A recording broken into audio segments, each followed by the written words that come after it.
छोरी से मैया कराए दे मेरो प्यार। छोरी से छोरी से मैया करा दे मेरो प्यार। राधिका डोरी से बिरज की छोरी से मैया कराए दे मेरो प्यार।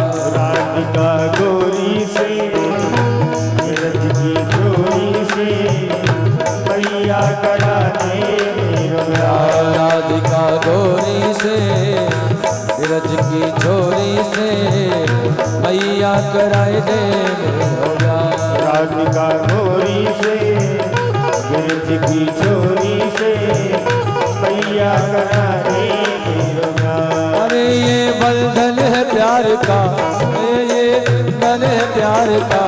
राधिका डोरी से बिरज की छोरी से मैया कराए दे मेरो प्यार। राधिका गोरी से बिरज की छोरी से मैया करा हरि को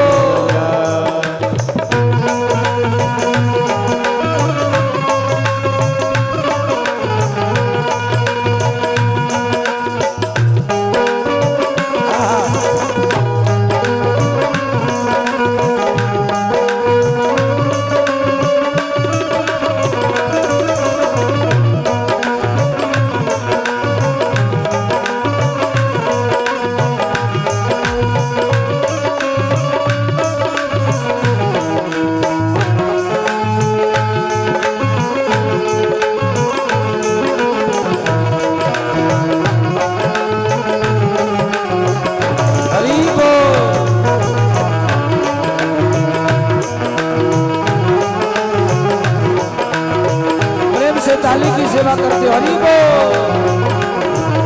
राधिका डोरी से बिरज की छोरी से मैया कराए दे मेरो प्यार। गोरी से बिरज की छोरी से मैया करा दे मेरो प्यार। और क्या कह रहे हैं मैया?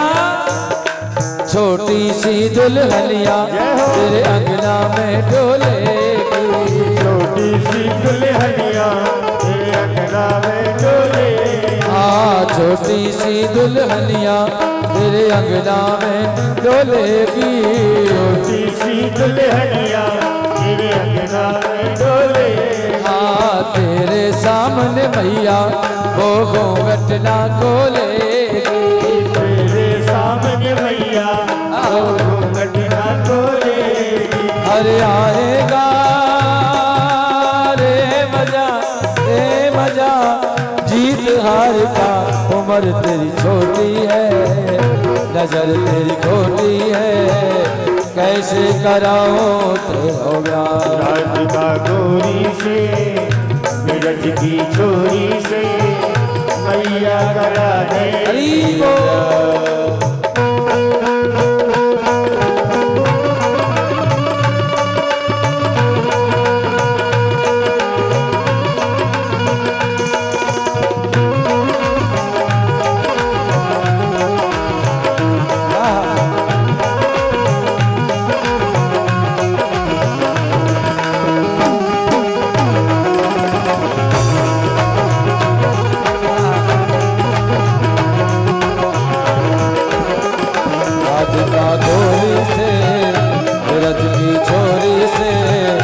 मैया कराए दे मेरो प्यार। राधिका गोरी से बिरज की छोरी से मैया करा दे मेरो प्यार। राधिका डोरी से बिरज की छोरी से मैया कराए दे मेरो प्यार। गोरी से बिरज की छोरी से मैया करा दे मैया कराए दे मेरो प्यार। मैया करा दे मेरो प्यार। मैया कराए दे मेरो प्यार। मैया करा दे मेरो प्यार। बोलिए बाकी बिहारी लाल की जय। आज मैया को सुबह से दोपहर हो गया और शाम पड़ गई, ना तो खुद ने कुछ खाया ना मैया को खाने दिया। चौरे एक बात बता, तू कैसी दुल्हनिया लेगा? सो कन्हैया ने जवाब दिया, मैया ऐसी दुल्हनिया लेंगे जब बछड़ा चरावे जावे तब जेब में धर के ले जाए। मैया बोली तेरा भला हो जाए, गुड़िया के लिए सारा दिन हो गया, छोटी सी गुड़िया ला करके दे दिया है। आज रात्रि विश्राम किया है मेरे प्रभु ने, सवेरे सवेरे नींद से जागे हैं और नींद से जागने के तुरंत बाद आए और आकर के मैया से कहा, मैया मुझे भूख लगी है, दूध पिला। मैया दूध पिला रही है और दूध पीते पीते में प्रभु ने विचार किया, बोले मैया दिन भर मेरे नाम की रटना रटती है, जरा पता लगाऊं मैया मुझे चाहती है कि दूध को चाहती है। सो प्रभु ने क्या किया, पीवे और मुस्काए लाल मैया के मन भाया। दूध पी ले हंस जाए, फिर दूध पी ले फिर हंस जाए। लेकिन प्रभु ने क्या किया, बोले मैया दिन भर मेरे नाम की रटना रटती है, जरा पता लगाऊं मैं अच्छा लगता हूं कि दूध अच्छा लगता है। तो चूल्हे पर दूध रखा हुआ था औटने के लिए, प्रभु ने उसकी अग्नि को बढ़ा दिया। अग्नि जब बढ़ी तो दूध जलने की खुशबू आई और दूध जलने की खुशबू आई। सो मैया ने जलने की उस खुशबू को जब मैया को पता लगा तो लाला को नीचे पटक दिया है और दूध को उठाने चली गई। कन्हैया बोले सही है, ये नाटक करती है रोजाना, मेरो लाला मेरो, आज पता लगा दूध को चाह रही है। ग्वाल बाल बाहर खड़े थे, कन्हैया क्या करना है, आज चोरी करने चलना है कि नहीं? कन्हैया ने कहा नहीं, आज चोरी करने कहीं नहीं जाना, आज तो चोरी अपने ही घर में करेंगे। सारे ग्वाल वालों को बुला लिया और बुला करके खुद खावे, ग्वालों को खिलाएं, माखन में मिश्री मिलाएं और मिलाने के बाद खाली बर्तन जो हो जाए वह दीवार में दे करके फोड़ करके नाश कर दें। मैया दूध उठा करके आई, दूध उठा करके जैसे ही मैया आई तो देखा आंगन में माखन की कीच मची। कीच मची ब्रज आंगन में, नंदरानी गई घबराए, चोरी करत फिरे लालजू, गोपियां शोर मचाई। आज नंदरानी ने विचार किया, गोपियां सही कहती हैं, वास्तव में ये चोरी करता है। मधुमंगल की नजर पड़ गई, कन्हैया हाँ लाला तेरी मैया आ गई। तो बोले एक काम करो, मैया आ गई तो तुम लोग निकलो, मैं आता हूँ। सारे ग्वालों को भगा दिया है। पीछे से मैया पहुंची तो देखा खप्परों का ढेर लगा हुआ है, माखन की सानी हो रही है।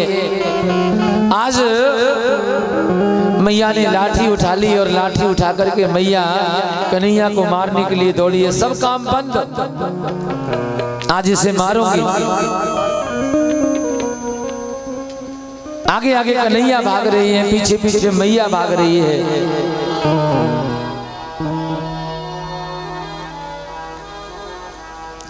आगे भजत गोपाल, पीछे भागत नंदरानी।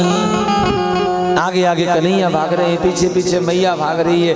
देवता आकाश मार्ग से देख रहे हैं, धन्य यशोदा जो महात्माओं के पकड़ने में नहीं आवे, संतों के पकड़ने में नहीं आवे, तू डंडा लेकर के उसे पकड़ने दौड़ रही है। कन्हैया ने देखा मेरी मैया थक गई है, सो पकड़ने में आ गया। और पकड़ने में आए, लाकर के मैया ने गाय की पूंछ से बनी हुई जो रस्सी है उससे मैया बांध रही है। लेकिन एक गांठ लग जाए, दूसरी गांठ 2 अंगुल छोटी पड़ जाए। गोपियां आ गई, मैया क्या हुआ? बोले बहन क्या बताऊं, डोरी छोटी पड़ रही है। सो गोपियों ने अपनी अपनी चोटियों की डोरी को खोल दिया। खोल दई बहन की डोरी, पहले हमारी जो माताएं, आज भी होता है, आज भी कई बूढ़ी मैया अपने बालों को एक डोरी से बांधती हैं जो लाल रंग की होती है, बांधती है ना। अब तो पता नहीं क्या क्या लगने लग गया। लाल डोरी से बांधती थी जो मैया। एक ब्रज के संत कहते थे, बोले बक्कल तो वो लगाते हैं जिनमें अक्कल नहीं होती। बूढ़ी मैया नहीं, आपसे नहीं कह रहा, ब्रज के संत कहते हैं इस बात को, क्योंकि बक्कल लगाने से अक्कल कम हो जाती है, ऐसा ब्रज के रसिक संत कहते हैं। सो आज सारी डोरियों को खोल दिया है, कन्हैया को बांधने की कोशिश किया है लेकिन बंधने में नहीं आया। कन्हैया ने सारी डोरियों को खुलवाया और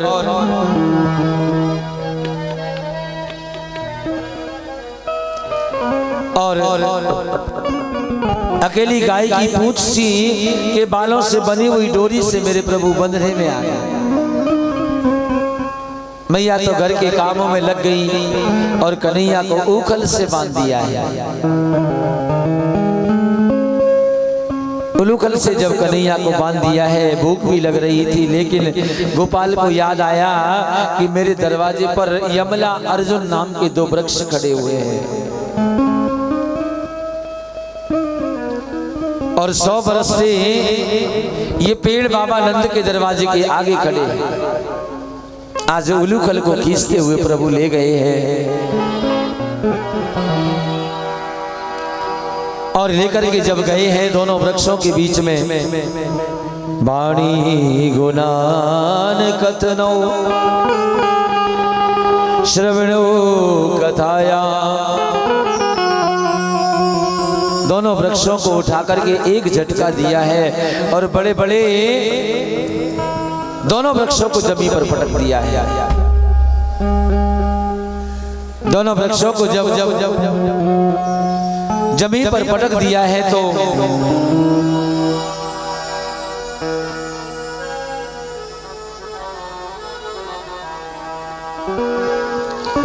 उन दोनों वृक्षों के भीतर से नलकूबर मणिग्रीव जो कुबेर के बेटा है, देवल मुनि के श्राप के कारण दोनों को वृक्षों की योनि भोगनी पड़ी।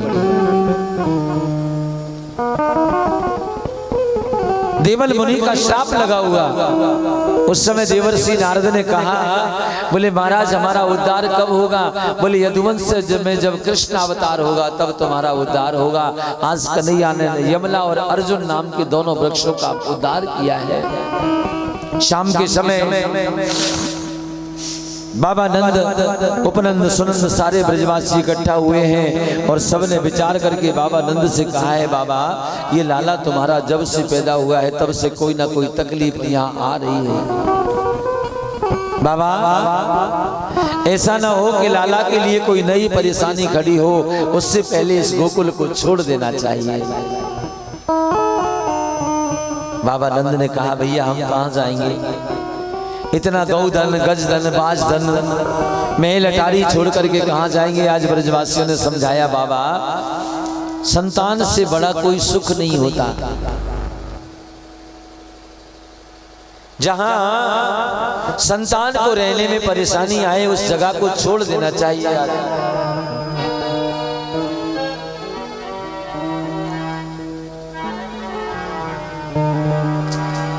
बाबा नंद ने जब बार बार ब्रजवासियों ने कहा, बोले भैया हम लोग कहाँ जाएंगे ये बताओ? तो गालों ने कहा, बाबा वनम वृंदावनम नाम पशव्ये लवकाननम। बाबा यहाँ से थोड़ी सी दूर पर वृंदावन नाम का एक वन है।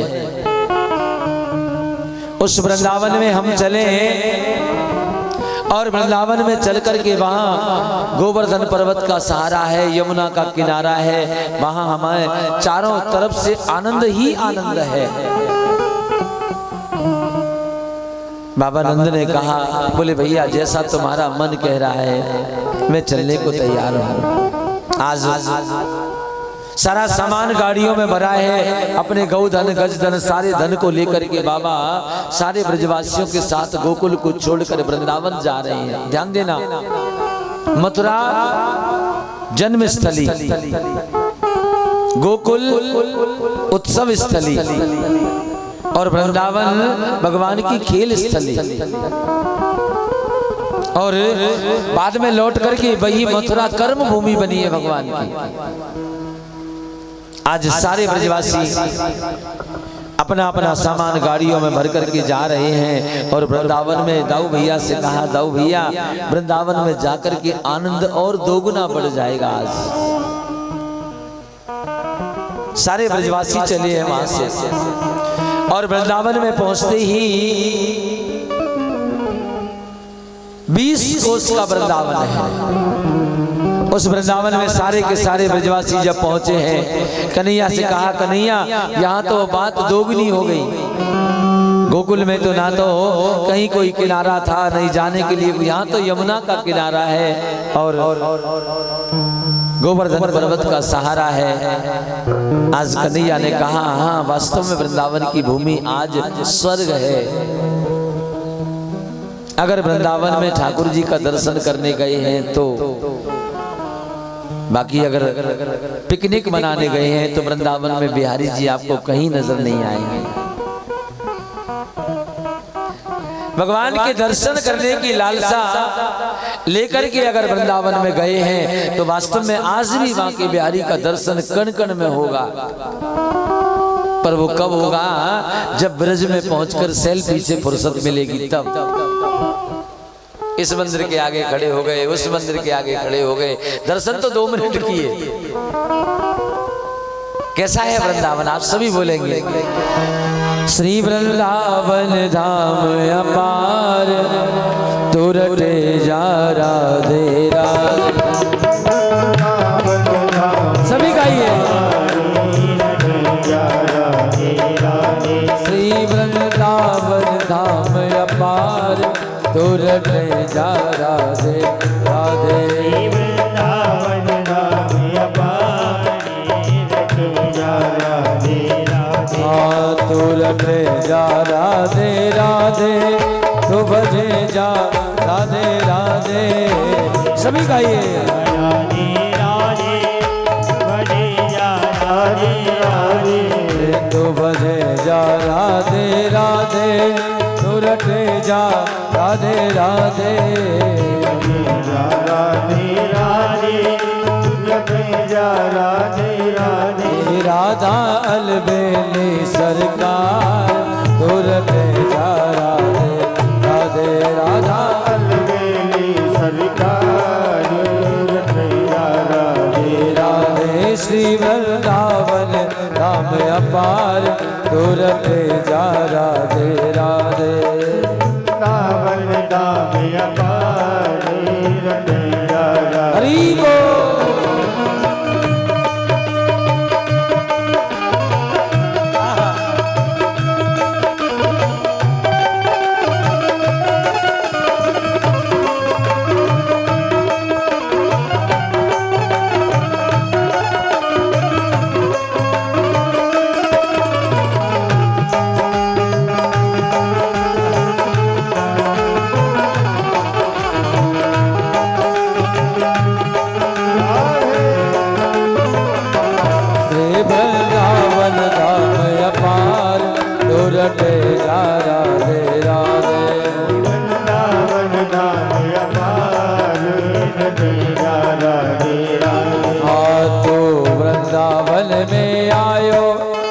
राधा नाम लगायो, वृंदावन में आयो, तुझ राधा नाम लगायो। तो वृंदावन में आयो, तेने राधा नाम लगायो। तो वृंदावन में आयो, तुझ राधा नाम लगायो। तेरो जीवन है बेकार, तुरटे जा राधे राधे। तेरो जीवन है बेकार, तुरटे जा राधे राधे। श्री वृंदावन धाम अपार, तुरटे जा राधे राधे। श्री वृंदावन धाम अपार, तुरटे जा राधे। हरि बोल।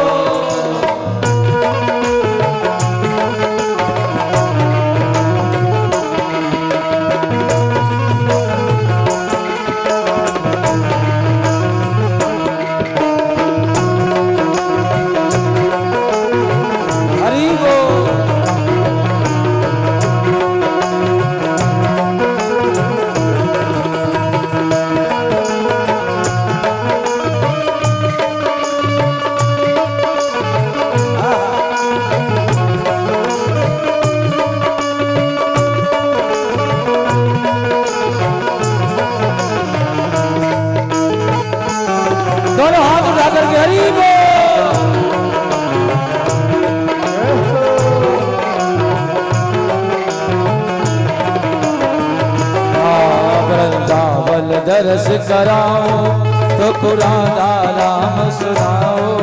वृंदावन दर्श कराओ हरि हरि तो राधा नाम सुनाओ। अये वृंदावन दर्श कराओ तो राधा नाम सुनाओ। वृंदावन दर्श कराओ तो राधा नाम सुनाओ। हो जाला से होत दिन रात रे जा राधे राधे।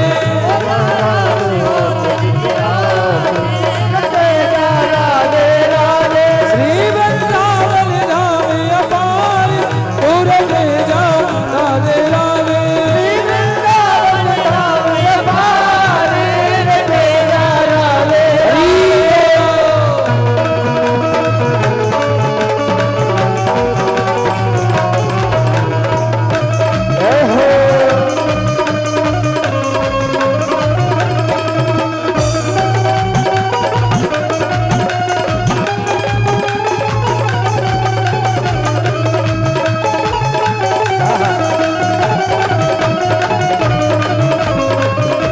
हाँ श्री वृंदावन राम अपार पूरब जा राधे राधे। वृंदावन नाम अपार रटे जा राधे राधे।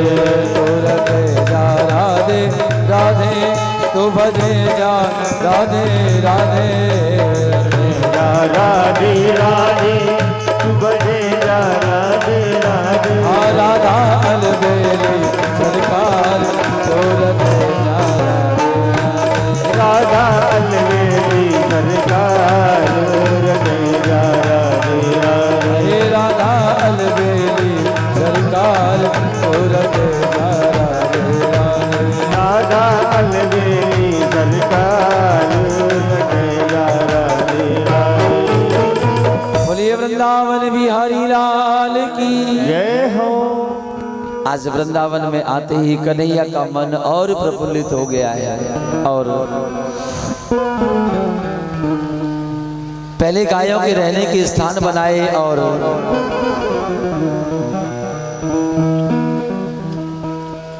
गायों के रहने के स्थान के बाद फिर स्वयं के स्थान बनाए और सारे ब्रजवासी वृंदावन में जाकर के वास करने लगे।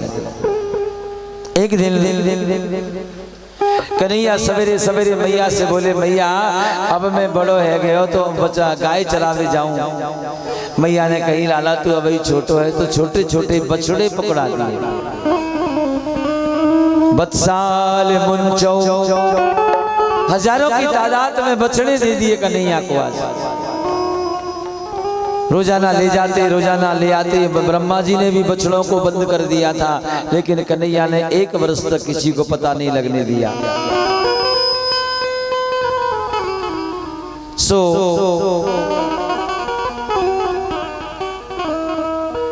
आज जब बछड़े ब्रह्मा जी ने 1 वर्ष तक बछड़ों को बंद किया है।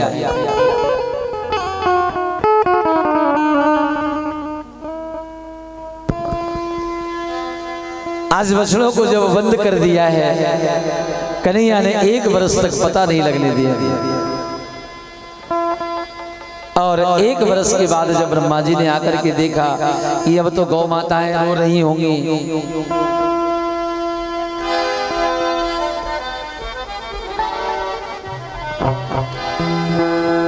1 वर्ष के बाद जब आकर के देखा तो वही गायें, वही बछड़े, वही कन्हैया, वही, और जहां बछड़े बंद किए थे वहां जाकर के भी देखा तो वही हालत।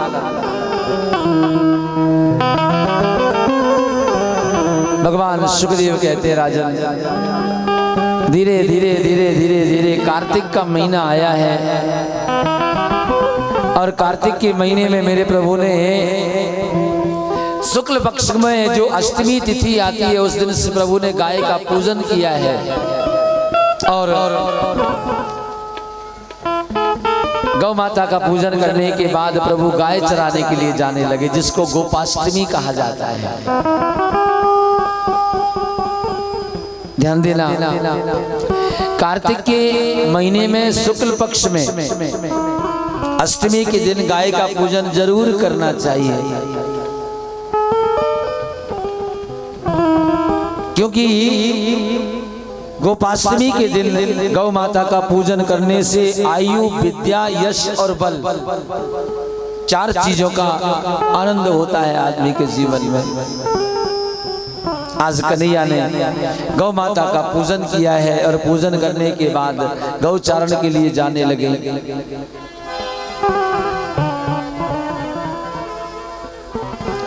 गायों को लेकर के गए हैं तो जाकर यमुना में जल पिलाया है और जल पिलाने के बाद सारी की सारी गायें बेहोश हो गई। गायें जब बेहोश हो गई तो ग्वाल वालों ने कहा कन्हैया गायों को क्या हो गया भैया। कन्हैया समझ गए कि इस यमुना में कालिय नाग नाम का क्रोध आ गया है। ध्यान देना मेरे भाई बहन, कथा का भाव क्या है। भक्ति रूपी यमुना में जब कालिय नाग रूपी क्रोध आ जाता है तो भक्ति रूपी यमुना दूषित हो जाती है। नहीं आया समझ में? और सीधा समझो, भक्ति के मार्ग में, पूजा के मार्ग में अगर हमें क्रोध आ गया तो हमारी की हुई पूजा और की हुई भक्ति बेकार हो जाती है, दूषित हो जाती है। यमुना भक्ति है, कालिय नाग क्रोध है और कालिय भी काला और कन्हैया भी काला। कई लोग क्या कहते हैं, बोले महाराज कन्हैया को कालिय नाग ने फुंकार दिया इसलिए काले हो गए। ना, ऐसा कोई लेख नहीं आया। लेकिन मेरे भाई बहन, रूप भी काला, काला रंग क्यों था भगवान का, सांवरे क्यों थे? रूप भी काला, रंग भी काला, फिर भी गजब कर डाला कि रंग कोई चढ़ता नहीं। काला रंग एक ऐसा रंग है जिस पर दुनिया का दूसरा कोई रंग चढ़ ही नहीं सकता। ब्रज के संत ये कहते हैं, यदि नंद लाला तू लली होता तो गले कट जाते करोड़न के। तू लाला है इसमें ही गजब कर रहा है। आज गायों को होश में लाए, ग्वाल वालों को होश बेहोशी से दूर किया। दूसरे ही दिन यमुना के पास में जब पहुंचे तो मेरे प्रभु ने गेंद का खेल रचाया है और खेलते खेलते खेलते गेंद को यमुना में फेंक दिया है। मधुमंगल ने कहा लाला तूने अच्छा बनाया खेल बिगाड़ दिया। आज अच्छा भला खेल बना हुआ था, यहाँ हम लोग खेल रहे थे और तूने बने बनाए खेल को मिटा दिया। कन्हैया बोले भैया अब गेंद तो चली गई है, मैं घर चल के तुम्हें दूसरी गेंद दे दूंगा। श्री रामा बोले ओ लाला मोकू तो मेरे मैया के हाथ की बनी वही गेंद चाहिए।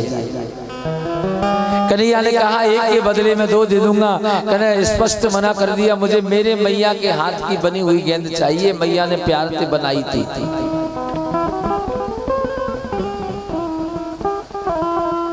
कन्हैया बोले भैया अब तेरे मैया के हाथ की गेंद अगर चाहिए तो यमुना में कूदना पड़ेगा,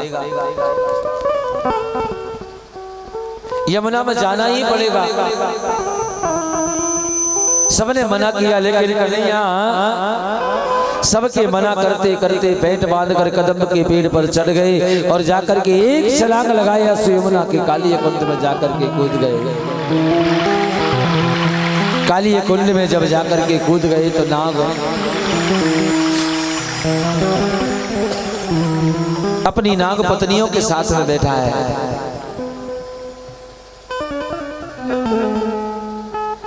और नाग पत्नियों के साथ बैठा हुआ देख रहा है कि मिस यमुना की कुंड में आज किसने उद्यम किया है, किसने उद्यम मचाया है। कालिय नाग अपने फनों को उठा करके आया, देखा तो कन्हैया सामने है और आकर के दौड़ करके भगवान की मूर्ति से आकर के लिपट गया है। बहुत देर तक लिपटा रहा। प्रभु ने अपना शरीर जब बढ़ाया तो हड्डियों के जोड़ टूट गए, नाकों से खून आने लगा। कालिया ने छोड़ करके भगवान को छोड़ दिया। भगवान अपना दाव विचार रहे हैं, कालिया नाग अपना दाव विचार रहा है। कालिया नाग सोच रहा है कि इस मूर्ति से एक बार और लिपट जाऊं ताकि मेरा जीवन ही धन्य हो जाए। और भगवान सोच रहे हैं कि इसकी नाकों में नथुनी डाल करके ऐसा नाच करूं कि देवताओं की पत्नियों को भी शर्मिंदा कर दूं। अपना दाव विचारते विचारते विचारते मेरे प्रभु उस काली नाग की दोनों नाकों में नथुनी डाल करके ऊपर को ले आए हैं और वहां भगवान का नाम हुआ है नटवर। 1000 फन है काली नाग के और 1000 फनों में से काली नाग जिस फन को भी उठा रहा है कन्हैया उसको दबा रहे हैं। सारी गोपियां आ गई, ग्वाल बाल आ गए और सब कह रहे हैं कन्हैया इसके ऊपर से उतर करके आ जाओ, लाला ये डस लेगा। किशोरी राधा सब देख रहे हैं आज कन्हैया को और गोपियां कह रही लाला यहां से बाहर आ जाओ, ये काली नाग तुम्हें डस लेगा। कई गोपियां तो ये कह रही बाहर कन्हैया ऐसा नाच कहां से सीखा। तो कन्हैया बड़े भाव से जवाब दे रहे हैं, आप सभी गाएंगे। बनबारी बनबारी गुलाम